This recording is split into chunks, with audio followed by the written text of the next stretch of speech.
কিছুক্ষণের মধ্যে বিএনপি জামায়াত এনসিপির সঙ্গে প্রধান উপদেষ্টার বৈঠক। নির্বাচন পেছানোর ষড়যন্ত্র মানবে না বিএনপি, আলোচনায় সমাধান চায় জামায়াত।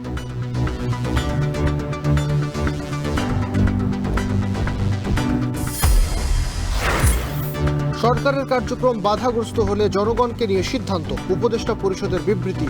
পদত্যাগ নয়, থাকছেন ডক্টর ইউনূস, জানালেন পরিকল্পনা উপদেষ্টা। জুলাই সনদ, বিচার সংস্কার ও নির্বাচনী রোডম্যাপ একসঙ্গে চায় এনসিপি। সম্পর্ক নেই দুই ছাত্র উপদেষ্টার সঙ্গে।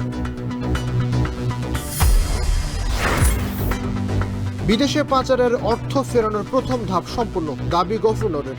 সংকটে বিনিয়োগ কমবে পুঁজিবাজারে, মন্তব্য দেবপ্রিয়র। আবাসিক এলাকায় পশুর হাট বসানোর উদ্যোগে ক্ষুব্ধ বাসিন্দারা। রাজধানীতে 2 সিটির 18টি হাটে চলবে বেচাকেনা।